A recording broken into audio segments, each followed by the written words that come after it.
Hello my dear friends. तो क्या हाल चाल है आप सभी के? बढ़िया एकदम। मैं आप सभी का स्वागत करता हूं फ्लूइड के लेक्चर नंबर 12 में, जहां पे आज हम लोग बात करने वाले हैं बर्नौलीज थ्योरम के बारे में। अब ये थ्योरम क्यों बोलते हैं, पहली बात तो मैं आपको ये क्लियर कर दूं। हमें इसे थ्योरम इसलिए बोलते हैं क्योंकि हम शुरुआत में यानी हम जब फ्लूइड डायनेमिक्स पढ़ रहे थे तो हमने बहुत ढेर सारे एजम्पशन माने थे। ये बहुत ढेर सारे एजम्पशन लगाने के बाद वैलिड होता है। यही रीजन है कि हम इसे क्या बोलते हैं, बर्नौलीज थ्योरम बोलते हैं, लॉ नहीं बोलते। लॉ होता तो हर जगह एप्लीकेबल होता है, इसका कोई डेरिवेशन नहीं होता है। और दूसरी बात, ये आपके स्कूल के पॉइंट ऑफ व्यू से इंपॉर्टेंट भी होता है, ठीक है।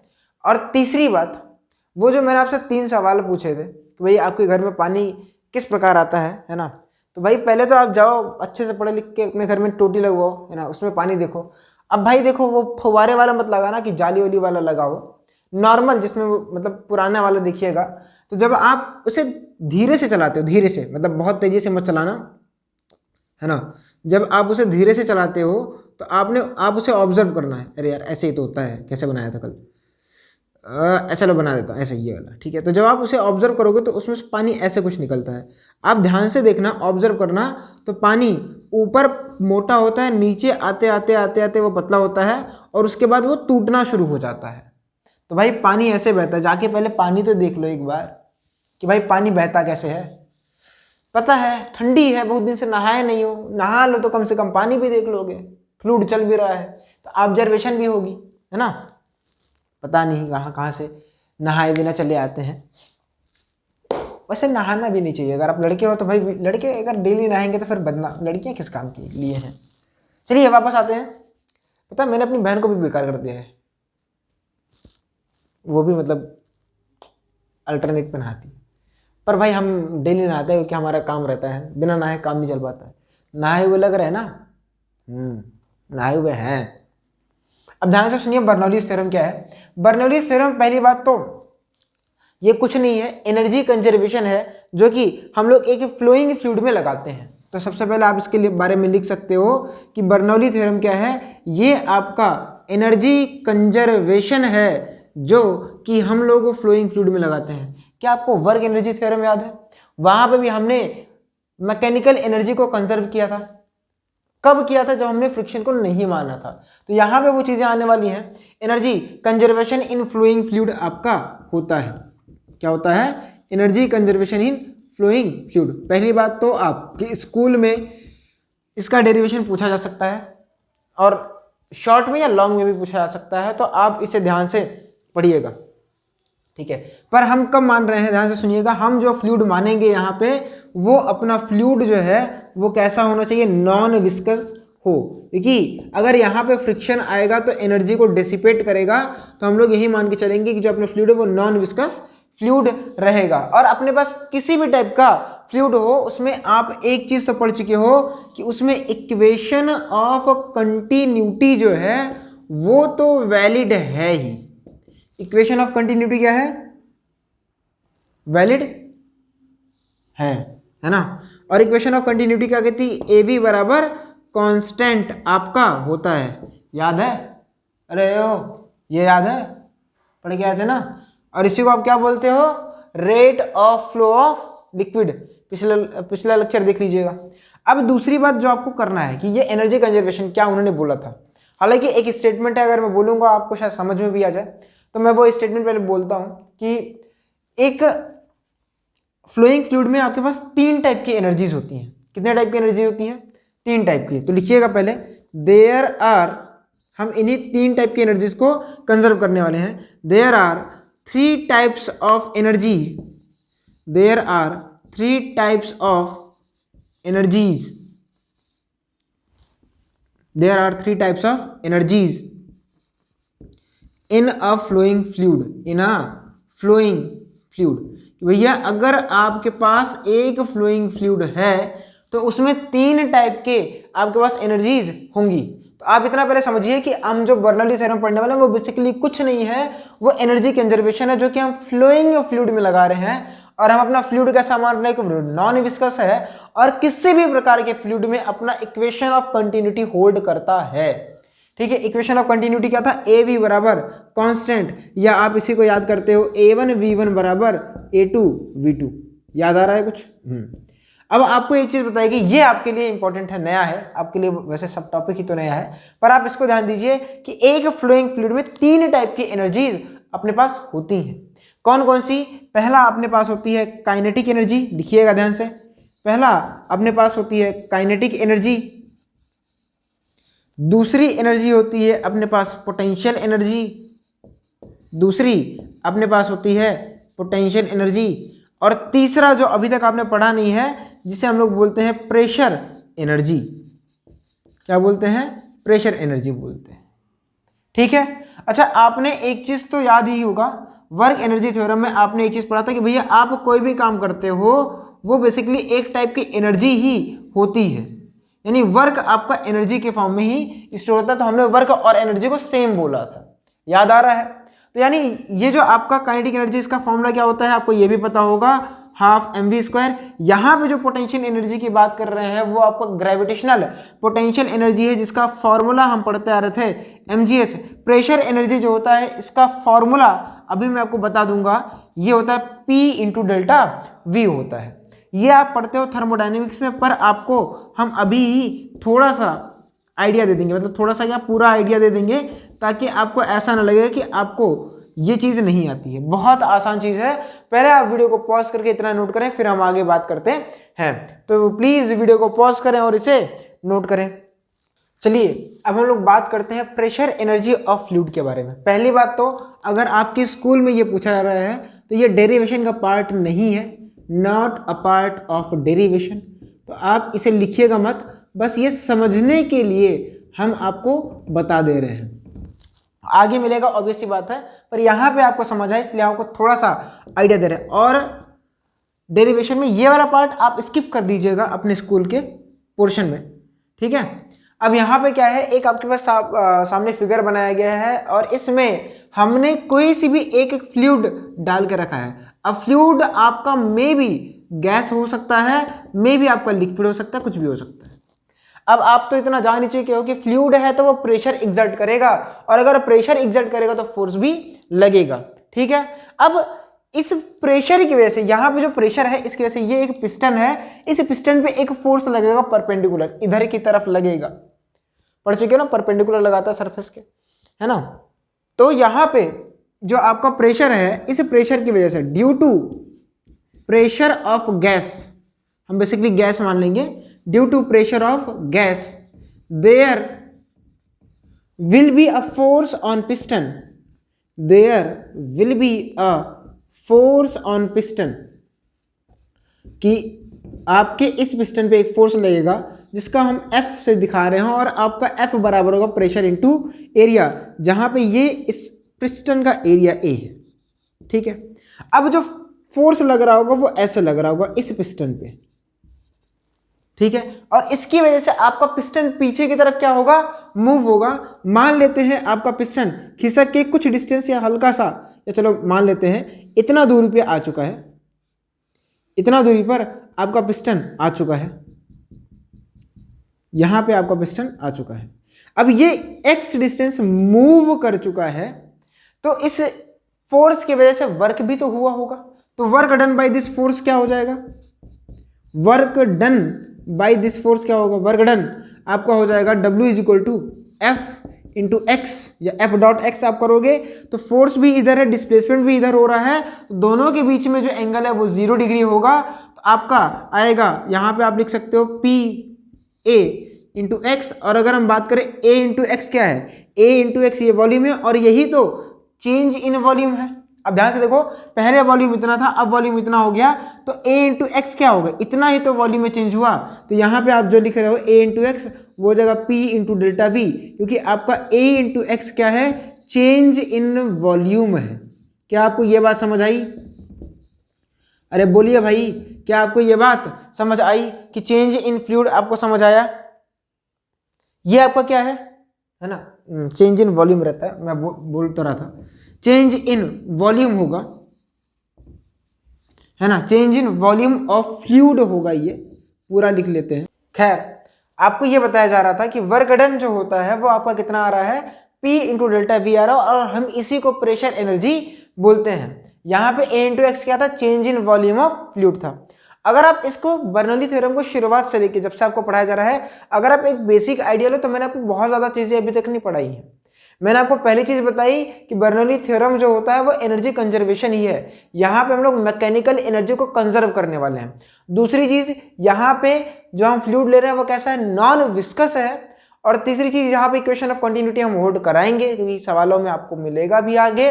और चौथी चीज़ कि अगर कोई भी कहीं भी फ्लूइड फ्लो कर रहा है तो फ्लूइड में 3 टाइप की एनर्जीज होंगी।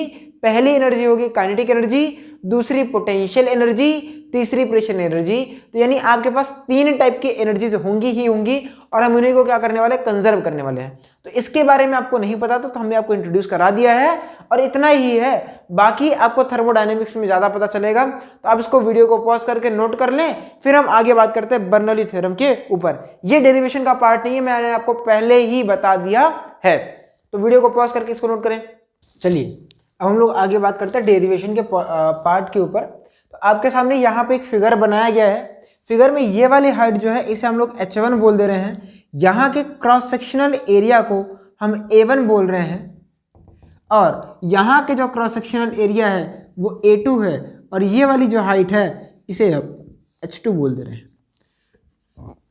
क्लियर है? यहाँ पे हम इसे ग्राउंड बोल रहे हैं, और इस ग्राउंड पे हम लोग मान रहे हैं पोटेंशियल एनर्जी 0 है।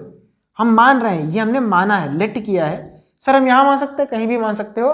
डेरिवेशन के लिए हम इसे यहाँ पे मान रहे हैं, और मान ले रहे हैं कि यहाँ पे अपना एक फ्लूइड फ्लो हो रहा है ना, फ्लूइड अपना फ्लो हो रहा है, फ्लूइड जो है वो अपना फ्लो हो रहा है ऐसे। भाई देखो आपको बताया गया था 2 स्ट्रीम लाइंस आपस में एक दूसरे को कट नहीं करेंगी। अगर आपको डाउट आया कि सर कट तो करती है, हमने देखा है, भाई वो आप पानी को देख रहे हो ना, आप स्ट्रीम लाइन को थोड़ी देख रहे हो यार।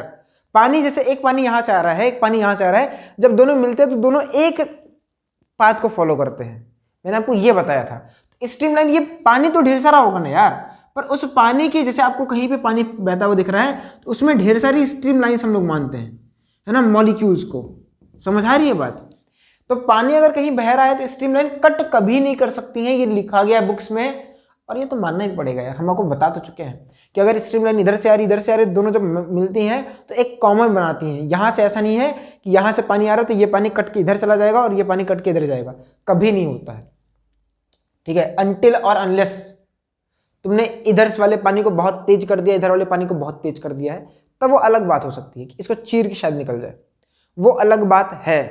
हम लोग यहाँ पे स्ट्रीम लाइन फ्लो की बात कर रहे हैं। आप इस बात को बार बार अपने कान में डाल दीजिए, वरना आप रियल लाइफ में बहुत ज़्यादा घुस जाओगे तो फिर दिक्कतें आपके लिए बढ़ेंगी, हमारे लिए तो नहीं।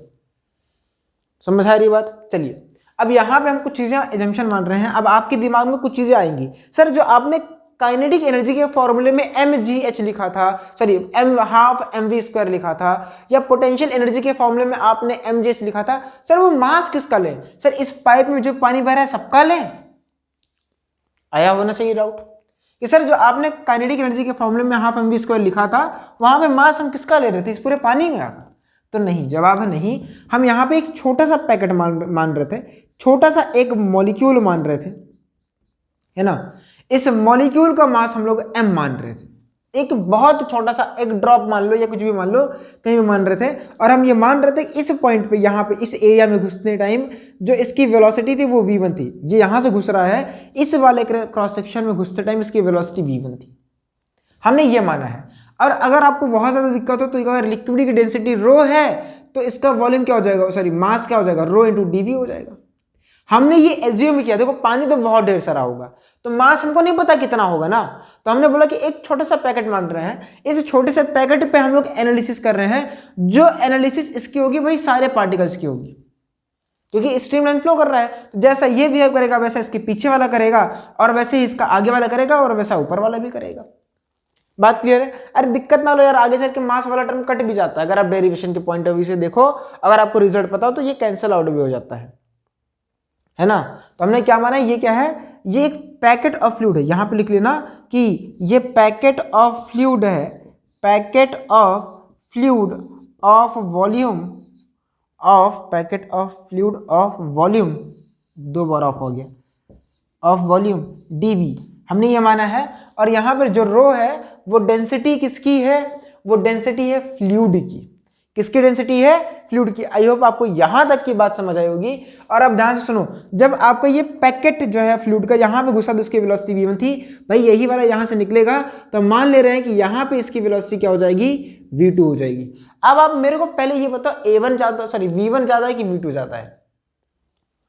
इक्वेशन ऑफ कंटिन्यूटी लगा के बताओ a1 ज्यादा है, सॉरी v1 ज्यादा है कि v2 ज्यादा। तो v2 ऑब्वियस सी बात है ज्यादा, क्योंकि एरिया कम है, a इंटू वी का प्रोडक्ट कांस्टेंट होगा, तो यहाँ पे ये वैल्यू बड़ी है ये वैल्यू छोटी है, तो इसका जो प्रोडक्ट है वो बराबर आएगा इसके लिए v2 को ज्यादा होना होगा और v1 को कम होना होगा। अब यहाँ पे हम वर्क एनर्जी थ्योरम लगा सकते हैं। बाई वर्क एनर्जी थ्योरम ध्यान से सुनिएगा आप, क्योंकि अब ये डेरिवेशन का पार्ट है, यहाँ पे 2 लाइन लिखनी पड़ती है और उसी में आपकी जान चली जाती है। भाई वर्क एनर्जी थ्योरम में क्या है, यहाँ पे यहां से यहां तक जब पानी जा रहा है तो उसको 2 टाइप के वर्क करने पड़ रहे हैं, सिर्फ 2 ही टाइप के वर्क है। पहली बात, कोई एक्सटर्नल वर्क तो है नहीं, तो वर्क एनर्जी थ्योरम क्या कहता था, W net is equal to delta के, और नेट में अपने पास आते थे W external plus W non conservative plus W conservative, और वो बराबर होता था डेल्टा के। अब इसमें बाहर से तो कोई फोर्स नहीं मिल रहा, तो इसका वर्क डन 0 होगा और इसका भी 0 होगा। तो यहाँ पे कंजर्वेटिव में अपने पास 2 आएंगे, पहला आपका ग्रेविटी का वर्क डन आएगा और दूसरा आपका प्रेशर का वर्क डन आएगा, और वो बराबर होगा के फाइनल माइनस के इनिशियल के। क्या आपको ये बात समझ आई कि भाई एक्सटर्नल तो कोई नहीं है और नॉन कंजर्वेटिव हम 0 मान रहे हैं कि भाई फ्लूइड में जो नॉन विस्कस आप लिए हो उसकी वजह से कोई फ्रिक्शन नहीं लग रहा है। क्लियर है बात। तो कंजर्वेटिव में अपने पास 2 आने वाले हैं, ग्रेविटी आने वाली है और प्रेशर आने वाला है। ठीक, अब आपने एक चीज और सुनी होगी, ग्रेविटी का वर्क डन। आपने एक चीज सुनी थी कि भाई जो कंजर्वेटिव फोर्सेज होते हैं, इसके बारे में अगर बात करें, कंजर्वेटिव ये भी होता है, तो इस ग्रेविटी के इसको लिख सकते हो, एक मिनट, जो आपका ग्रेविटी वाला है ये एक टाइप का, यहाँ पे कंजर्वेटिव में इसी में आप एक चीज और ऐड करो, प्रेशर वाला है ना, W प्रेशर, और वो बराबर होता है डेल्टा के।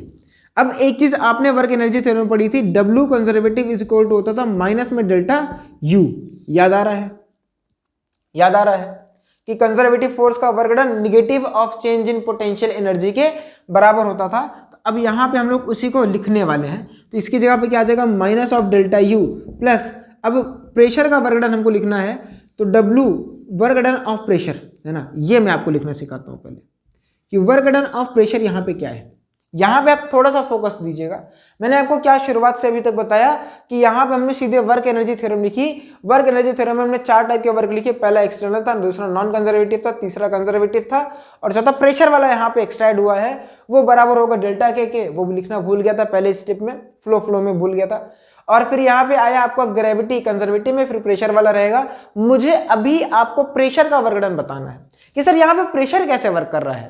भाई फ्लोइंग फ्लूइड में एक और आता है, क्यों, ध्यान से सुनो भाई, यहाँ पे पानी जब फ्लो हो रहा होगा तो आसपास यहाँ का कुछ प्रेशर होगा। अब इसका यहाँ का प्रेशर हम मान रहे P1 होगा, और इस प्रेशर की वजह से इस क्रॉस सेक्शन पे एक फोर्स लग रहा होगा इधर की तरफ। क्लियर है बात, जिसे हमने F1 बोला, जिसे हमने क्या बोला, F1 बोला। सेम सिनेरियो में यहाँ भी तो प्रेशर कुछ होगा भाई, P2, यहाँ पर भी तो कुछ प्रेशर होगा, और इस प्रेशर की वजह से इस पे जो फोर्स लग रहा होगा वो ऐसे लग रहा होगा। मैंने उसको मिटा दिया, इधर पाइप पे फोर्स ऐसा लग रहा है F2। भाई साहब बहुत बार आपने ये चीज देखी है रियल लाइफ में, आपने इसे फील भी किया है कि भाई अगर पानी यहां से निकलता है तो पाइप छोड़ दो तो पाइप पीछे चली जाती है। कौन लेके जा रहा है भाई, क्योंकि पाइप के ऊपर फोर्स इधर की तरफ लग रहा होता है। देखा है, पाइप पकड़ो और छोड़ दो तो अगर पाइप में पानी बह रहा है तो पाइप पीछे की तरफ जाती है, सांप बन जाती है, सांप कंट्रोल नहीं होती है। क्यों, क्योंकि पीछे की तरफ फोर्स लग रहा होता है। अब मैं वही आपको बता रहा हूं कि वर्क डन बाय प्रेशर होता है। इस फोर्स, इस देखो यहाँ पे फोर्स लग रहा है, यहाँ फोर्स लग रहा है, इसकी वजह से कुछ वर्क डन तो होगा ही ना भाई, है ना। और वो वर्क डन आपको अभी लिखना बताया गया कि भाई वो जो आपका वर्क डन है वो क्या होगा, प्रेशर इंटू डेल्टा वी। तो यहाँ पे हम लिखेंगे, अब देखो यहाँ का वर्क डन आप कैसे लिखोगे, यहाँ का वर्क डन, तो यहाँ का वर्क डन हो जाएगा प्रेशर इंटू वॉल्यूम, और यहाँ का वर्क डन क्या हो जाएगा, प्रेशर इंटू वॉल्यूम। क्लियर है बात, है ना। और वहां का प्रेशर, इसकी वजह से यहां पे कितना आएगा, P इंटू डेल्टा वी, और यहां कितना आएगा, P2 into delta we. Clear है बात, समझ आ रही बात कि यहाँ के अगर वर्क डन की बात करें तो यहाँ पे आपका P1 डेल्टा वी होगा और यहाँ इसकी वजह से हो जाएगा माइनस में P2 डेल्टा वी, क्योंकि अपोजिट में है। क्लियर? तो यहाँ का अगर आप वर्क डन लिखो तो P1 डेल्टा वी और माइनस में P2 डेल्टा वी और इज इक्वल टू हो जाएगा kinetic energy final minus kinetic energy initial. Clear है बात? अब इसमें आप क्या लिख सकते हो, ये आपका होता है बेसिकली, अगर इसी में हम थोड़ा सा और या तो एक लाइन और लिख सकते हैं, ये आपका है माइनस में U final minus U initial. अब एक काम करो, इसको आप लिख सकते हो क्या, प्रेशर एनर्जी फाइनल इनिशियल।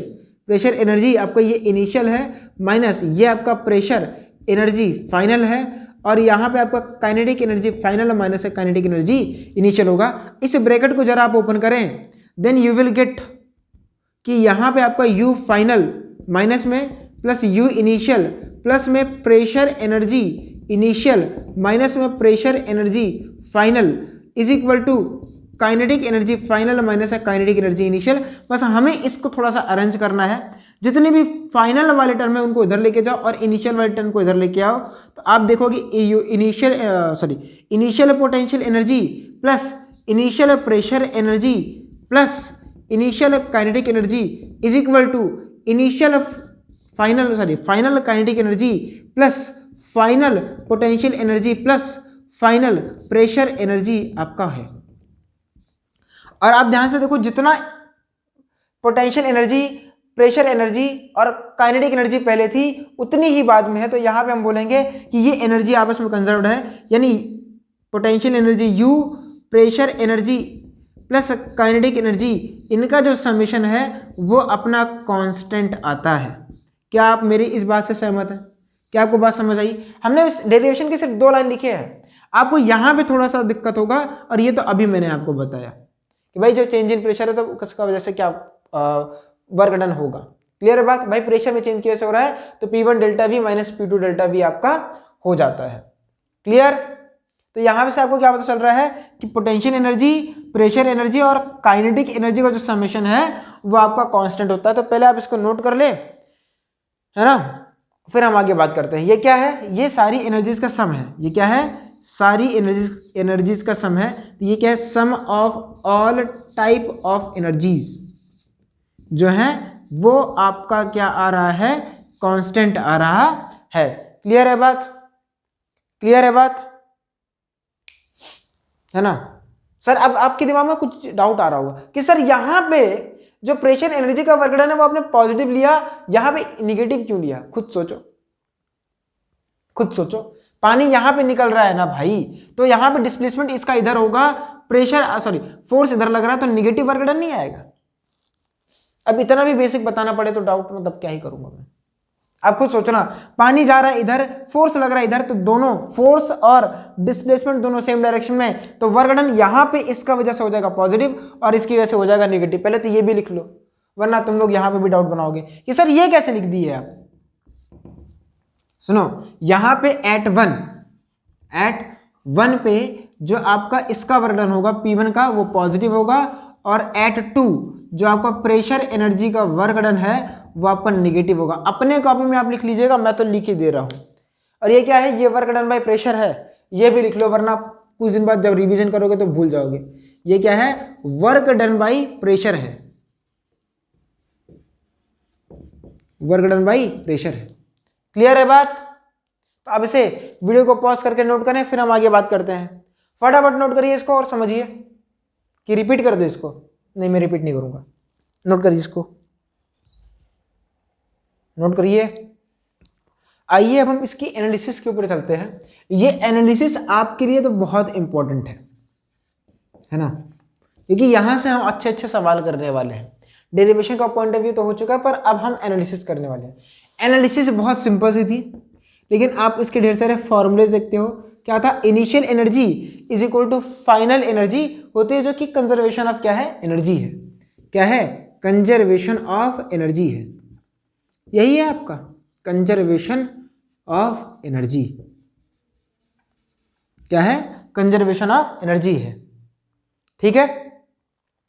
अब अगर आप देखो इनिशियल एनर्जी में हमने कौन कौन सी एनर्जी लिखी थी? आपकी लिखी थी initial potential energy plus initial pressure energy plus initial kinetic energy और ये बराबर थी आपके final potential energy plus final pressure energy plus final kinetic energy.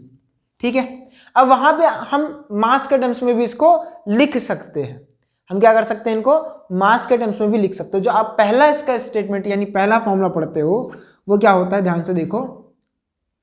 ये तो ऐसे भी तो कर सकते हैं, नहीं तो रहने दो, चलो देखते हैं। अगर आप इनिशियल की बात करो तो शुरुआत में अगर आप बात करो तो इसकी जो पोटेंशियल एनर्जी थी mgh1 थी, प्रेशर एनर्जी आपका P1 डेल्टा V था प्लस काइनेटिक एनर्जी आपका हाफ mv स्क्वायर था और इज इक्वल टू ये बराबर था mgh2 plus P2 into delta V plus half m, यहाँ पे V1 का स्क्वायर था और यहाँ पे V2 का स्क्वायर था। ये आप इसका पहला फॉर्मूला पढ़ते हो। क्या पढ़ते हो, पहला फॉर्मूला पढ़ते हो। दूसरी चीज जो आपने पढ़ी थी वो था आपका मास की जगह पे आप रो डी वी लिख सकते हो। तो अगर हम क्या करें, पुट m बराबर रो इंटू डेल्टा वी या D V in above equation, in above equation आपके लिए बहुत इंपॉर्टेंट होने वाला है, तो प्लीज ध्यान दीजिएगा, बार बार बुलवा रहे हो प्लीज ध्यान से देखो। यहां पे जगह rho into D V mass की जगह पे GH1 प्लस यहां पे हो जाएगा P1 dV, भाई सेम वॉल्यूम के लिए लगा रहे हो तो P1 dV प्लस यहां पे हो जाएगा half rho dV V1 square is equal to rho dV GH2 plus P2 into dV plus आपका हो जाएगा half rho dV into V2 square. Clear है बात, क्लियर है बात। अब ये तो आपका स्टेप था। दूसरे स्टेप में आपको दिख रहा होगा dV dV कांस्टेंट है, तो हम क्या कर रहे हैं, divide by dV, divide the above equation, divide the above equation by dV। आप क्या करने वाले हो, एबव इक्वेशन को dV से डिवाइड करने वाले हैं। ठीक है, dV से। अब जैसे ही आप dV से डिवाइड करोगे, ये क्या था आपका, ये आपका है पोटेंशियल एनर्जी, पर जैसे ही आप इसे वॉल्यूम से डिवाइड करोगे आपका हो जाएगा potential energy per unit volume. तो आपको यहां पे मिलेगा रो GH1 प्लस ये आपका हो जाएगा P1 प्लस आपका हो जाएगा हाफ रो V1 स्क्वायर। और अब इसी को आप मतलब लिख सकते हो यार आगे कि रो GH2 plus P2 plus half rho V2 square. और अगर हम इसी की बात करें तो इसी को आप लिख सकते हो रो GH plus P plus half रो V स्क्वायर।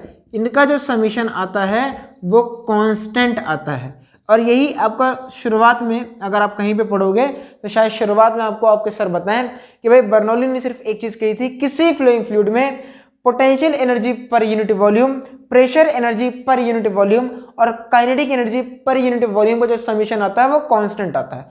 आप ऐसे भी करके याद कर सकते हो। ये क्या है, ये आपका ये आपका प्रेशर नहीं है रो GH, ये आपका potential energy per unit volume है। ये आपका क्या है, ये प्रेशर साफ साफ नहीं है, वरना सर ये प्रेशर जोड़ दें, नहीं भाई, ये आपका pressure energy per unit volume है। क्या है, ये आपका pressure energy per unit volume है, ये आपका kinetic energy per unit volume है। क्लियर है बात, क्लियर है, ठीक।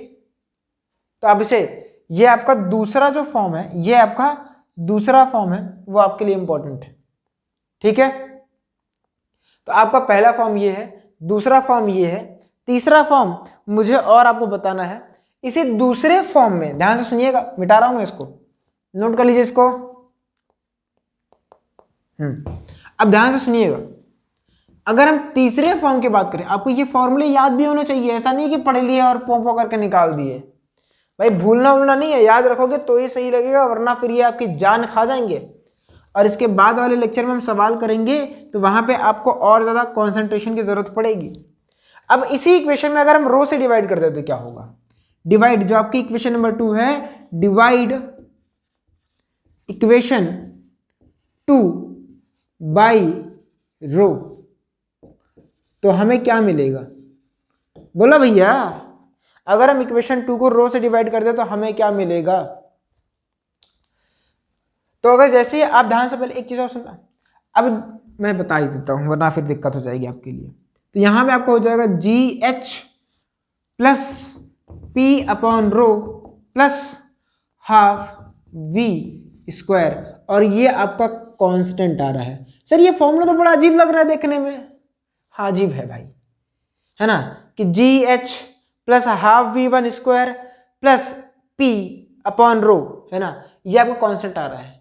पर ध्यान से सुनो, ये जो टर्म है ये क्या है? ये आपका potential energy per unit mass है। अगर आप पोटेंशियल एनर्जी का फॉर्मूला देखो तो क्या था? M G H. अगर आप इसको एम से डिवाइड कर दो तो क्या मिलेगा? आपको जी एच ही तो मिल रहा है। तो ये क्या है? Potential energy per unit mass है। आप काइनेटिक एनर्जी का फॉर्मूला क्या पढ़ते थे? Half M V square. अगर आप इसको एम से डिवाइड कर दो यानी kinetic energy per unit mass लिखो तो क्या आपको हाफ वी स्क्वायर नहीं मिल रहा है? तो ये आपका क्या है? ये आपका kinetic energy per unit mass है। देखो मास का टर्म ही हटा दिया। जो शुरुआत में आपसे बोल रहा था सर आप मास लिख रहे हो हाफ एम वी स्क्वायर, वो किसका है? नालो मास। देखो आपको जी पता होगा, एच पता होगा, रो पता होगा, आपको प्रेशर निकालना हो सकता है, ये कर लेना। तो ये क्या है? ये आपका pressure energy per unit mass है। तो आपको कहीं ना कहीं ये स्टेटमेंट भी लिखा मिल सकता है। देखो है क्या, ध्यान से सुनो, फिर से मैं स्टेटमेंट बोल रहा हूं, आप तीनों स्टेटमेंट को ध्यान से सुनो। क्या बोला गया? शुरुआत में मैंने बोला कि potential energy, kinetic energy, pressure energy constant होती है। फिर मैंने इसी को बदला, दूसरे में मैंने आपसे बोला potential energy per unit volume, kinetic energy per unit volume, pressure energy per unit volume का समेशन कांस्टेंट होता है। तीसरे में मैंने क्या बोला कि भाई आपका जो potential energy per unit mass है वो, potential energy per unit mass है वो, pressure energy per unit mass है वो, इन तीनों का समेशन आपका कांस्टेंट होता है, और यही आपका बर्नौलीज थ्योरम है। ठीक, समझ आई बात? बर्नौली के थ्योरम ने कहा था कि अगर किसी भी पाइप से कोई नॉन विस्कस फ्लूइड फ्लो कर रहा है तो उसकी टोटल एनर्जी क्या होती है? कंजर्व होती है। क्लियर है बात? आप इसे नोट कर ले, ऑलवेज कंजर्व होगी। नॉन विस्कस फ्लूइड होगा तो हमेशा कंजर्व होगी। तो आप ये तीन फॉर्मूले जो हैं, ये वाला इसको भी डब्बे में बंद कर दिया जाए, है ना, ये तीन जो सेगमेंट है ऐसे ऐसे, ये तीनों सेगमेंट आपको याद होने चाहिए। ये तीसरा आपका टाइप है।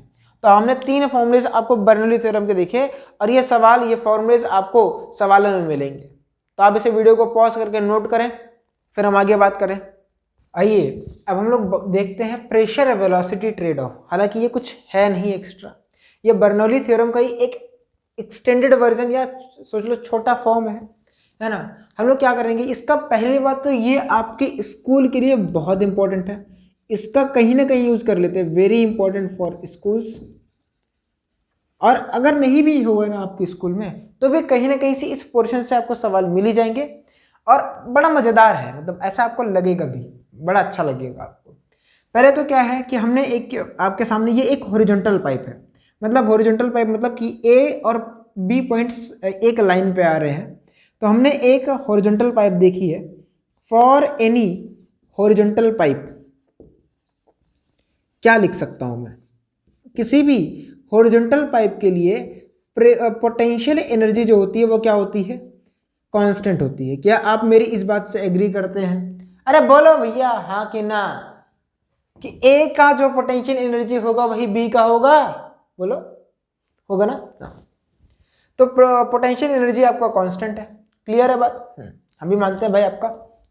अगर यहां पे इनके लिए आप लिखो क्या, बर्नौलीज थ्योरम की जो इक्वेशन है, तो क्या लिखोगे? जल्दी से हमारे साथ इक्वेशन लिखो, आपको अच्छा भी लगेगा। इस वाले का एरिया आप मान लेना A1 है, इस वाले का एरिया मान लेना A1 है, यहाँ पे फ्लूइड की वेलोसिटी V1 है, और यहाँ पे A2 है, और यहाँ पे वेलोसिटी V2 है। लिखिए जल्दी से, लिखो रे पगले, क्या लिखाया था? Potential energy per unit volume. तो potential energy per unit volume क्या आता था? रो जी H1, यहाँ पे हो गया, प्लस क्या था आपका? Pressure energy per unit volume, यानी प्रेशर आपका यहाँ का हो गया P1, इस पॉइंट का प्रेशर मान लो P1 या PA, जो भी लिख लो यार, PA लिख लो। और इस पॉइंट का प्रेशर आप लिख लो पीबी, तो यहाँ पे हो जाएगा PA plus kinetic energy per unit volume आपका हो गया था हाफ रो वी स्क्वायर, यही तो था। अब यहाँ का वेलोसिटी v1 लिख लो इज इक्वल टू आपका हो जाएगा रो जी h1। सर h1 कैसे लिख दिए ये पगले, जो पोटेंशियल एनर्जी ए की है वही तो बी की है। अगर मैं इसकी बोल रहा हूँ रो जी h1 है तो इसकी भी तो रो जी h1 होगी। वाह वाह वाह वाह, मैं क्या ही बोलूँ, इसमें कुछ बोल ही नहीं सकता, है ना। और plus pressure energy per unit volume यानी पीबी, भाई नीचे वी है, plus half rho v2 square. तो जैसे ही आप देखोगे कि यहाँ से यहाँ तक कैंसिल हो गया। आप लोगे pressure at A plus half rho v1 का square is equal to pressure at B plus half rho v2 का स्क्वायर। इतना पढ़ाने समझाने के बाद ये आपका प्रेशर वेलोसिटी ट्रेड ऑफ है। समझा देंगे, 2 मिनट रुक जाओ, पहले आपसे 2-4 सवाल जवाब कर ले। अब मुझे बताना कि यहां पर आप सबको पता, लिटरली मैं बता रहा हूं सबको पता होगा कि V2 is greater then V1। अब जिसको नहीं पता है ना, सही बता रहा है, चुल्लू पर पानी लो इसमें डूब मरो। कि अगर जिसको ये नहीं पता कि V2 is greater then V1 है, तो सही बता रहा बच्चा, तुमको डूब मरने के लिए चुल्लू पर पानी की भी जरूरत नहीं है। ठीक है, कोई दिक्कत नहीं है। यहाँ का वेलोसिटी v2 है, यहाँ पे वेलोसिटी v1। मैं आपसे पूछना चाहूंगा कि क्या प्रेशर में कुछ रिलेशन होगा इन दोनों में? छोड़ो, मेरे को ये बता दो कि प्रेशर एट ए और प्रेशर एट बी बराबर होंगे क्या? क्या pressure at B is greater than pressure at B होगा, या pressure at A is less than pressure at B होगा? इन तीनों में से कौन सा सही होगा, है ना? कमेंट कर देना, मैं समझ जाऊंगा आपने क्या चूज किया था, ईमानदारी से। लेकिन बाद में डिलीट भी कर दोगे। 1 2 3 में कौन सा सही होगा? तो आपको लोगों में से मोस्ट ऑफ द लोगों को लगेगा सर यहाँ पे प्रेशर ज्यादा होगा क्योंकि वेलोसिटी ज्यादा है, और यहाँ पे प्रेशर कम होगा क्योंकि वेलोसिटी कम है। यहाँ पे आप ध्यान नहीं दिए, इस पे आपने ध्यान नहीं दिया। ये क्या बोल रहा है कि प्रेशर एट ए, आप देखो ये टर्म तो दोनों तरफ कांस्टेंट है यार, यानी आप क्या बोल रहे हो, ये तो कांस्टेंट है, सम कांस्टेंट कुछ बोल दो यार, क्यों रो रहे हो उसके लिए? आपने इससे एनालाइज नहीं किया। अगर आप इस फॉर्मूले को थोड़ा सा एनालिसिस करो, इसकी थोड़ा सा सीखो, तो बोल रहा है किसी पॉइंट का प्रेशर प्लस उस साइड वेलोसिटी का जो सम है वो क्या है आपका, वो आपका इक्वल है दूसरी साइड। मतलब अगर यहाँ का मान लो प्रेशर, मतलब आपको एक नॉर्मल चीज समझाता हूँ एनालिसिस के पॉइंट ऑफ व्यू से। मतलब आप समझो यहाँ पे सॉल्व करोगे एक नंबर आएगा, यहाँ सॉल्व करोगे एक नंबर आएगा, और वैसे यहाँ पे सॉल्व कर रहे हो तो दो नंबर को जोड़ के दो नंबरों का जो सम है वो आपस में बराबर है। अब मैं आपसे बोल रहा हूँ कि दो नंबर का सम 10 है मान लो, अगर एक नंबर 9 हो गया दूसरा नंबर क्या होगा? 1 होगा। अगर एक नंबर 8 हो गया दूसरा क्या होगा? 2 होगा। एक 7 हो गया दूसरा क्या होगा? 3 होगा। 6 होगा तो 4 होगा। यानी अगर आप एक नंबर को घटा रहे हो तो दूसरे को ऑटोमेटिकली बढ़ना पड़ेगा। आपने क्या बोला कि यहाँ पे ये वाला नंबर ज्यादा है और ये वाला नंबर कम है, यही तो बोला यार। V1 देखो ये टर्म तो सेम है, यहाँ भी ये टर्म सेम है। आप बोल रहे हो सर V1 कम है V2 ज्यादा है, तो ओवरऑल ये वाला टर्म बड़ा होगा और ये वाला टर्म क्या होगा? छोटा होगा। ये वाला टर्म क्या होगा? ये वाला टर्म छोटा होगा और ये वाला टर्म बड़ा होगा। अब दोनों तरफ आपस में बराबर करने के लिए क्या होगा? इस वाले टर्म को छोटा होना पड़ेगा और इस वाले टर्म को बड़ा होना पड़ेगा, यानी pressure at A will be more than that pressure at B होगा। और इसी को हम लोग क्या बोलते हैं? प्रेशर वेलोसिटी ट्रेड बोलते हैं। क्या बोलते हैं? प्रेशर वेलोसिटी ट्रेड बोलते हैं। ठीक है, यानी आपको जनरली एनालिसिस क्या है, नॉर्मली आप समझ सकते हो एनालिसिस के पॉइंट ऑफ व्यू से। एनालिसिस आपके सामने यही है कि भैया अगर कहीं पर फ्लूइड की वेलोसिटी ज़्यादा है तो वहाँ पर उसका प्रेशर कम होगा, या इसका उल्टा भी, अगर वेलोसिटी कम है तो वहाँ का प्रेशर ज़्यादा होगा। अब आपको इसके कुछ रियल लाइफ एग्जांपल्स भी बता देंगे। पहले तो ये वेलोसिटी प्रेशर ट्रेड ऑफ है, आप इसको नोट भी करें कि अगर आपके पास ये हमने कैसे लिखा था, यहाँ पे लिख लेना। देखो एग्जाम के पॉइंट ऑफ व्यू से आप लिखना, इसके ऊपर लिख लेना बाई बर्नौलीज थ्योरम। ये बीटी मैंने शॉर्ट फॉर्म में लिखा है ना, बाई बर्नौलीज थ्योरम। बीटीएस मत लिखना, बर्नौली थ्योरम से, है ना, वरना यहाँ पे देखो दिखेगा, मैं लिखने जा रहा था ऐसे करके, सर ये तो बीटीएस लिखा है। मेरे साथ कांड हो गया था, पता है मेरे को बीटीएस पता नहीं था क्या है, अभी भी लिटरली नहीं पता है कि एग्जैक्टली है क्या वो, पर इतना पता है कि कोरियन का कोई ड्रामा है। क्या बोल रहे हैं सर, आपको इतना नहीं पता कि एग्जैक्टली है क्या, पर आपको पता कि कोरिया का कुछ ड्रामा है, मतलब मुझे उसके बारे में डिटेल में बिल्कुल नहीं पता है। तो जब हमारे कॉलेज में लड़कियां उसके बारे में बात कर रही थी बीटीएस करके, तो मैं लिटरली बता रहा हूँ, मेरे दिमाग में पहली बार आया था बिहाइंड द सीन, है ना, कि बीटीएस ये देखा बीटीएस, मैं सोच रहा था साला ये लोग बीटीएस के पीछे पगलाए क्यों हुए हैं, क्योंकि हम उस टाइम पे बिहाइंड द सीन्स मूवी के या उसके बहुत देखते थे, तो हमें बीटीएस का सिर्फ एक वर्ड पता था कि BTS यानी बिहाइंड द सीन। और मैंने आपको कल की वीडियो में बताया था कि मुझे बिहाइंड द सीन देखने का कितना मजा आता है। यहाँ पे पिक्चर कैसे बन रही है ना, वो जो खत्म हो जाता था, मूवी खत्म होती थी तो लास्ट में डायरेक्टर कैसे पिक्चर बना रहा है, वो मेरे को देखने में ज्यादा मजा आता था। मैंने आपको कल की क्लास में बताया था कि सर पढ़ाते थे, मुझे इससे ज्यादा मतलब नहीं रहता था, सर के आसपास क्या हो रहा है वो मुझे ज्यादा आनंद देता था। तो वही चीज यहाँ पे भी बीटीएस के बारे में पता था, पता नहीं कहाँ चला यार, ये छोड़ो, नोट करो इसको, बहक जाता हूं। चलिए अब इसके कुछ एग्जांपल्स की बात करते हैं, प्रेशर वेलोसिटी ट्रेड-ऑफ के। देखो बहुत ढेर सारे एग्जांपल्स है इसके, आपकी बुक में भी होंगे, तो हम ढेर सारे की तो बात नहीं करेंगे, जो आपके सिलेबस में है उनकी बात करेंगे। उनमें से एक चुटर पुटर एग्जांपल्स हम ढेर सारे लेके आए हैं। ये बहुत होता है, आपने सुना भी होगा, कभी आप ट्रेन के स्टेशन पे खड़े हुए होंगे, देखो है तो बहुत, मतलब मैं बोलना शुरू करूँ तो आप अपने आसपास चीज़ों को रिलेट भी करोगे। जैसे कि आपने देखा है कि जब कभी बस चलती है ना, बहुत सुना होगा, चलती है गाड़ी, उड़ती है धूल। भाई गाड़ी चलने से धूल क्यों उड़ती है? रीजन भी बहुत सिंपल है कि जब गाड़ी चलती है तो वहां की वेलोसिटी, उस आसपास के एरिया की वेलोसिटी ज्यादा हो जाती है, तो ऊपर प्रेशर कम होता है, नीचे प्रेशर ज्यादा होता है, जिसकी वजह से धूल ऊपर की तरफ उड़ती है। आपने देखा होगा ट्रक या बहुत तेजी से अगर कोई गाड़ी चलती है तो नीचे जो जमीन पे पत्ते पड़े रहते हैं वो हवा में उड़ जाते हैं। रीजन मीन क्या होता है कि जब गाड़ी चलती है तो पत्ते के ऊपर वाले सरफेस पे वेलोसिटी ज्यादा होने की वजह से वहां पे प्रेशर कम होता है, और प्रेशर कम होने की वजह से फोर्स ज्यादा लगता है, क्योंकि नीचे तो प्रेशर उतना ही रहा। भाई पत्ता ऐसे रखा था जमीन पे, अब हवा चली, गाड़ी गई, तो गाड़ी की वजह से मॉलिक्यूल पीछे की तरफ भागे हवा के, तो हवा की वजह से पत्ते के ऊपर की वेलोसिटी ज्यादा हुई, नीचे की वेलोसिटी कम हुई, और ऊपर वेलोसिटी ज्यादा होने की वजह से प्रेशर कम हुआ, और नीचे वेलोसिटी कम होने की वजह से प्रेशर ज्यादा हुआ, और उस प्रेशर की वजह से फोर्स लगा ऊपर की तरफ पे, और पत्ती आपकी उड़ जाती है। आपने ढेर सारे सुने होंगे।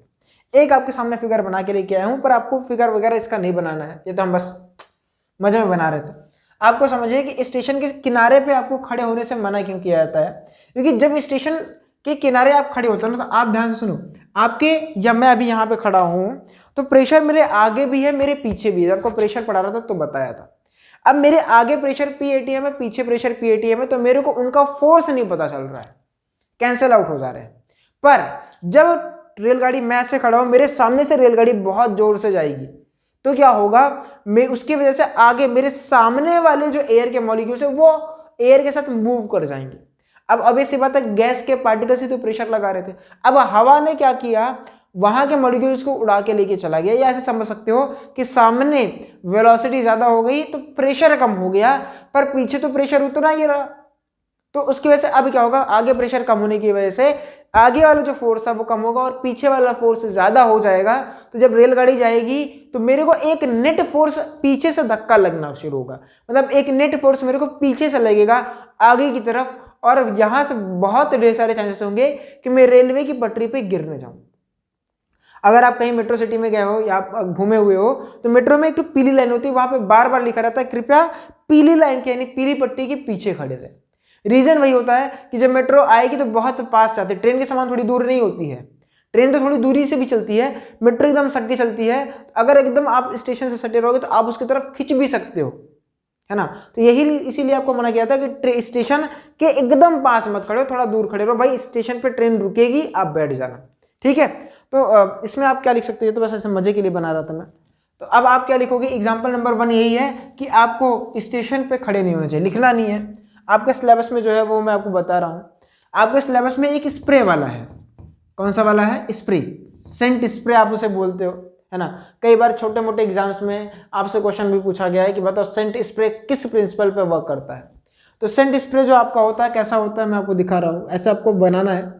सेंट स्प्रे आपको ऐसे बना देना है। सेंट स्प्रे में क्या होता है, ऐसे यहाँ पे तो पाइप लगी होती है, आपने फुसफुसी देखी होगी ना भाई, हाँ। तो हम नॉर्मल वाली बात कर रहे हैं, है ना, ऐसे में ऐसे ऐसे ऐसे। अब यहाँ पे हमने एक ऐसे लगा के रखा है और इसके पीछे हमने एक फुसफुसी लगा कर रखी है, ऐसे गुब्बारा जैसा टाइप का होता है जो आप दबाते हो, है ना, एयर के मॉलिक्यूल, और आगे से आपका सेंट निकलता है। ठीक है, अब इसको आप समझने के लिए आप ऐसे समझ सकते हो, ठीक है, कि इसमें आपने कोई फ्लूइड भर के रखा हुआ है, ऐसे इसमें आपने कोई फ्लूइड ऐसे भर के रखा हुआ है।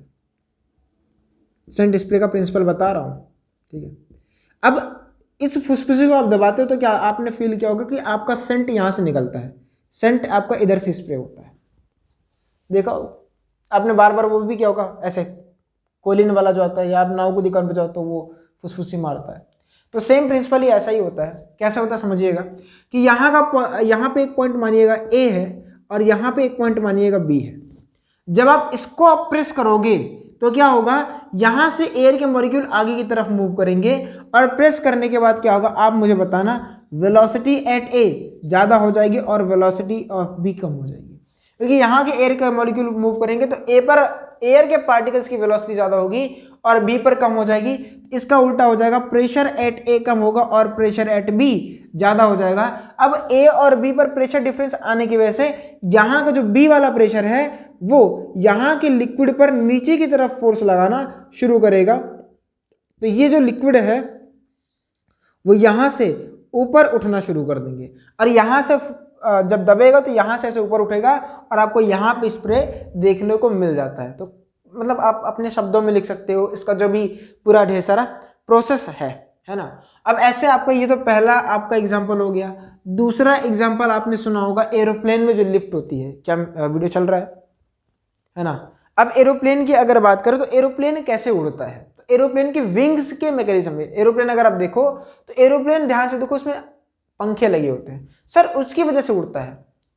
अगर आप एरोप्लेन की बात करो तो एरोप्लेन में जो पंखा लगा होता है ना, कैसे बनाया जाता है ना, ऐसे आपका एरोप्लेन है ना। अब उधर वाला पंखा नहीं दिख रहा है, ऐसा नहीं है कि नहीं है और वो पंखा दिख नहीं रहा है। आपने ये चीज़ ऑब्जर्व की होगी, यहाँ पे एक रोटर ब्लेड ऐसे लगे होते हैं।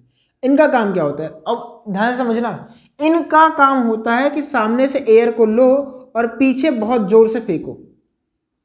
इनकी वजह से तो एक्स डायरेक्शन में आपको फोर्स मिलेगा, भाई ऐसे चल रहा है और ऐसे चलने की वजह से सामने की तरफ उनको एक रिएक्शन फोर्स मिलेगा। इसकी वजह से थोड़ी ना उड़ेगा। उड़ने के लिए तो भाई आपने इतना तो फिजिक्स पढ़ी ली कि उड़ने के लिए इनको वाई डायरेक्शन में फोर्स की जरूरत है। वो वाई डायरेक्शन का फोर्स कहाँ से मिलता है, तो वो वाई डायरेक्शन का फोर्स इन ब्लेड से मिलता है। कैसे सर, दौड़ने से ऐसे कैसे मिल जाता है, तो वो आप समझिएगा कि जब आप इनको बनाते हो ना, इन ब्लेड्स को जब बनाते हो, इनको क्या बोलते हो, इनको ब्लेड्स बोलते हो या आप विंग्स बोल दो। तो जब आप बनाते हो while manufacturing of these blades, है ना, जब आप इन्हें बनाते हैं, मतलब हम नहीं बनाते हैं, जब इसे बनाया जाता है वाइल मैन्युफैक्चरिंग ऑफ विंग्स, इन्हें बनाया ही कुछ ऐसे जाता है। आपने अगर नोटिस किया हो तो इनका जो शेप होता है वो ऐसा कुछ होता है ना, ऐसा कुछ होता है। अब एग्जैक्टली इतना सही तो नहीं बन पाया है, लेकिन नॉर्मली ऐसा ही आपका कुछ होता है। ये मैं आपको क्रॉस सेक्शनल भी दिखा रहा हूँ, ऐसे आपके होते हैं, मैं उनका आपको क्रॉस सेक्शनल भी दिखा रहा हूँ, ऐसे वाले का। ठीक है, अब ये ऐसे बनाए जाते हैं, मैन्युफैक्चरिंग ऐसे किए जाते हैं कि जब यहाँ से हवा आती है तो हवा के दो हिस्से होते हैं, एक हिस्सा ऊपर से निकल जाता है और एक हिस्सा नीचे से जाता है। ऐसे मतलब हवा के दो हिस्से होते हैं, एक लेयर ऊपर से जाती है और एक लेयर जो है वो आपकी नीचे से जाती है ना। एक लेयर आपकी ऊपर से और एक लेयर आपकी नीचे से चली जाती है। क्लियर है बात।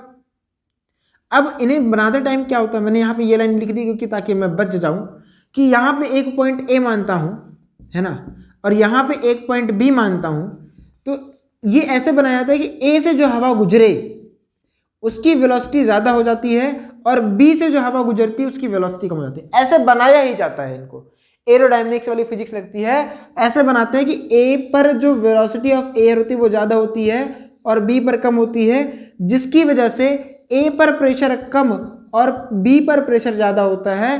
तो नीचे वाला आपका लो प्रेशर रीजन बन जाता है, लो प्रेशर होता है और ऊपर हाई प्रेशर होता है। ऊपर क्या होता है आपका हाई प्रेशर ए पर हो जाता है, और इस ए पर प्रेशर उल्टा हो गया क्या, हाँ, बी पर आपका जो प्रेशर है वो हाई होता है सॉरी, और ए पर प्रेशर लो होता है, और इसकी वजह से इनके ब्लेड्स पे एक अपथ्रस्ट वाला फोर्स लगता है जिनकी वजह से ये ऊपर जाते हैं। फिगर आप थोड़ा सा अच्छे से बना लीजिएगा। क्लियर है बात, बहुत ज़्यादा नहीं है इनमें।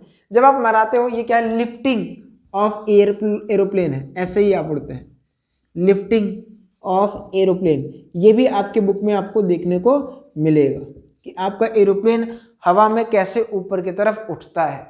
क्लियर है बात, ठीक है। देखो इनमें से, देखो इसमें ढेर सारी फिजिक्स लगती है, ऐसा नहीं कि सिर्फ यही एक लग रही है इसके बल पे बन गया, नहीं, इसमें ढेर सारी फिजिक्स लग रही है। उस एक फिजिक्स के कॉन्सेप्ट उनमें से एक ये भी है, बर्नौली का प्रिंसिपल, या pressure velocity trade off. Clear है बात। अब देखो ऐसे ही आपके पास ढेर सारे एग्जांपल होंगे कि जब आंधी तूफान आता है तो आपने देखा होगा गांव में जो छप्पर वगैरह होता है वो उड़ जाते हैं, या आपने आसपास के लोगों से ये सुना होगा कि जब आंधी आती है तो गेट और खिड़कियां वो खोल देनी चाहिए, है ना। क्या सर सही में? सर कचरा घर में चला आएगा, तुम कचड़े की बात करो तुम्हारा छत उड़ जाएगा, है ना। तो तीसरा पॉइंट ये है, opening Windows in cyclone, opening Windows and doors in cyclone, कि जब भी साइक्लोन आ रहा है, साइक्लोन मतलब बहुत भयंकर वाली आंधी चल रही हो, ये नॉर्मल अपने यहाँ पे जो होती है वो नहीं, बहुत भयंकर, है ना। बीच में मेरे को एक आध नाम याद आ रहा है, एक याद आ रहा था, हुदूद करके आया था मेरे टाइम पे, ऐसे एक आध तो और थे, याद नहीं है। मतलब जब बहुत तगड़े आते हैं उनकी बात हो रही है, तब आपको बोला जाता है कि अपने घर की विंडोज को आप ओपन करो। तो क्यों, है ना, कचरा आने के लिए नहीं, है ना। रीजन मीन जैसे आप मान लो आप एक नॉर्मल सा हम एक फिगर बनाते हैं, बचपन में जैसा हम आर्ट बनाते थे, है ना, आता था ना प्राकृतिक दृश्य बनाइए, तो वैसा वाला ऐसा करके एक झोपड़ी बना देते थे।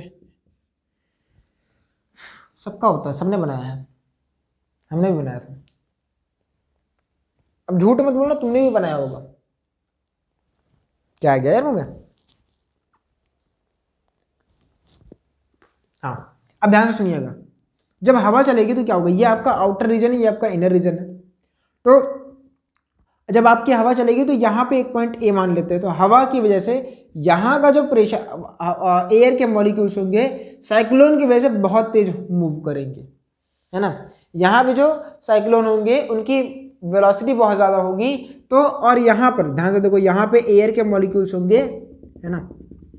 आपके घर में भी तो एयर के मॉलिक्यूल्स हैं, उन एयर के मॉलिक्यूल्स की वजह से यहाँ पर भी तो पॉइंट बी पर प्रेशर होगा कि नहीं होगा, और अंदर में तो वेलोसिटी नहीं है। तो मैं आपसे दो पॉइंट की बात कर रहा हूं, तो एक पॉइंट ए है और एक पॉइंट बी है, तो आप खुद ही बोलोगे सर ए पर वेलोसिटी ज़्यादा है, और अगर ए पर वेलोसिटी ज़्यादा है तो ए पर प्रेशर कम होगा और बी पर प्रेशर ज़्यादा होगा, तो ए वाला आपका अगेन लो प्रेशर बन जाएगा, लो प्रेशर रीजन, और यहाँ पे आपका हाई प्रेशर रीजन बन जाएगा, और जिसकी वजह से इस हाई प्रेशर की वजह से इस छप्पर पे या इस छत पे एक फोर्स लगेगा नीचे से, जो इसको ऐसे उड़ा ले जाने की कोशिश कर रहा होगा। बात समझ आ रही है? अगर अभी भी आपको नहीं समझ आया तो आपने बचपन में एक बहुत एनसीईआरटी में दिया रहता है कि आप एक पतली सी क्या बोलते हैं उसको, मतलब कागज की स्ट्रिप लो और आप उसके साथ फूको, तो आप देखोगे आप ऐसे रखा रहेगा शुरुआत में, जब आप फूकोगे तो वो ऊपर की तरफ ऐसे उठ जाती है, क्योंकि आपने ऊपर प्रेशर वेलोसिटी ज़्यादा कर दी तो प्रेशर ऊपर कम हो गया, नीचे का प्रेशर उसको ऊपर की तरफ उठा देता है। क्लियर है बात? अब देखो इसके बहुत है, मतलब मैं आपको बहुत बता सकता हूँ। एक तो मैंने बताया, एक आप ये भी समझ सकते हो कि जो आपकी महंगी गाड़ियाँ होती हैं उनका ग्राउंड क्लियरेंस बहुत कम रखा जाता है ना। जो महंगी गाड़ियाँ होती हैं जो बहुत तेज चलती हैं, चाहे आप BMW ले लो, आप जगुआर ले लो, आप मर्सिडीज ले लो, तो इन सबका जो ग्राउंड क्लियरेंस, अरे आप लैम्बोर्गिनी सुने हो ना, उसको ले लो, है ना। तो ये जो बुगाटी हो गई, लैम्बोर्गिनी हो गई, भाई फैंसी फैंसी नाम है इनके, फरारी हो गई, इन सबका ग्राउंड क्लियरेंस कम होता है। हिंदुस्तान में तुम पैसा कमा लो ना, फिर भी चला नहीं सकते, रोड ही खराब है। मतलब अब तो रोड अच्छी बन रही है ना। पहले टाइम पे ना यही होता था कि ले लो तो भी अब चला नहीं सकते, अब तो रोड काफ़ी बढ़िया बन रही है। तो आप चला सकते हो। तो मतलब उनका ग्राउंड क्लियरेंस कम क्यों रखा जाता है? रीजन बीइंग भाई साहब जब हवा को चीरते हुए जाएंगे ना नीचे, अगर आप गैप ज़्यादा रखोगे, नीचे अगर आप गैप ज़्यादा रखोगे तो नीचे एयर के मॉलिक्यूल्स की वजह से क्या होगा, वेलोसिटी ज़्यादा हो जाएगी, है ना, और नीचे प्रेशर कम हो जाएगा, सॉरी ऊपर वेलोसिटी ज़्यादा हो जाएगी, उल्टा बोल दिया, ऊपर जो होगा वो वेलोसिटी ज़्यादा हो जाएगी, है ना, और ऊपर वेलोसिटी ज़्यादा होने की वजह से क्या होगा, प्रेशर कम हो जाएगा, और नीचे तो उतना ही प्रेशर रहेगा, उससे ज़्यादा ही रहेगा। तो उससे क्या होगा कि आपकी गाड़ी के ऊपर एक ऊपर की तरफ फोर्स लगेगा, आप पलट जाओगे, है ना। अब देखो, अब अगर आपको अभी भी फील नहीं हो रहा तो आपने बहुत बार ये तो चीज़ की होगी, है ना, मैंने तो अपने दोस्त के साथ की है।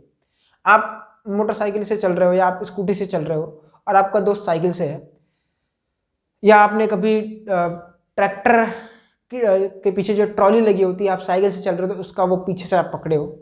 आजकल तो मैं देख रहा हूँ ई रिक्शा पे काफ़ी लोग पकड़ रहे हैं। लेकिन आप इस बात को शायद रिलेट करो कि जब आप चलते हो ना, तो जब आप उसको अपने दोस्त का हाथ मोटरसाइकिल से पकड़ते हो तो शुरुआत में आपकी जब रफ्तार बहुत ज़्यादा होने लगती है, मतलब 30 हो गई, 35 हो गई, मतलब 40 तक लेके गया हो, तो वहां तक में आप देखोगे आपकी साइकिल बहुत ज़्यादा हल्की हो जाती है, कंट्रोल वगैरह ऐसा लगता है कि भाई बस गए।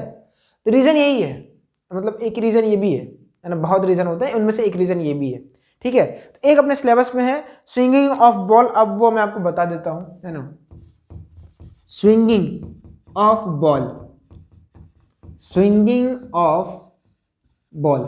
आपने क्रिकेट देखा ही होगा भाई, मैंने तो देखना छोड़ दिया है, देखा करता था, बीच में फिर से देख रहा था, 2019 के बाद से देखना छोड़ा था, फिर देखना शुरू किया, फिर से हार्ट ब्रेक हो गया, अब नहीं देखते, है ना। तो क्योंकि होता ना 4 साल बाद देखना शुरू करो और फिर बेकार लगने लगता है, वही हो गया था। तुम लोग भी मत देखा करो, मैं आपको रिकमेंड करूंगा। क्रिकेट हमारे सर हमेशा कहते थे, एक सर थे हमें बहुत पढ़ाते थे, तो वो हमसे हमेशा कहा करते थे, हमारे पिताश्री हमसे हमेशा कहते थे, क्रिकेट देखने में नहीं रखा बेटा कुछ, क्रिकेट खेल के आओ, है ना, देखो मत खेलो। अब उसके पीछे उनका बहुत बढ़िया लॉजिक था, है ना। आप एक काम करो, मैं आता हूँ स्विंगिंग ऑफ बॉल को लेके, बस आप होल्ड करो। खैर हम लोग बात कर रहे थे स्विंगिंग ऑफ बॉल को, है ना। एक होता है, देखो आप जब क्रिकेट देखे होगे तो क्रिकेट में आपने 2 टाइप के बॉलर्स देखे होंगे, एक फास्ट बॉलर होता है और एक होता है स्पिनर। अब जैसे भुवनेश्वर कुमार थे, वो बॉल को हवा में स्विंग कराते थे, है ना। अश्विन हो गए, अब ढेर सारे जो क्रिकेटर है, जो स्पिनर हैं, वो बॉल को टप्पा खिलाने के बाद टर्न कराते हैं। जो भुवनेश्वर थे वो हवा में ही बॉल को टर्न कराते थे। आपने फुटबॉल अगर खेला हो या देखा हो तो आप फुटबॉल में एक बनाना किक होती थी, वो हवा में ही बॉल अपनी डायरेक्शन चेंज करती थी, है ना, बॉल ऐसे जाती थी एक कर्वी लीनियर पाथ को लेते हुए। तो स्विंगिंग ऑफ बॉल वहीं पे है। अब इसे मैग्नेस इफेक्ट वगैरह करके बुक में देखा रहता है।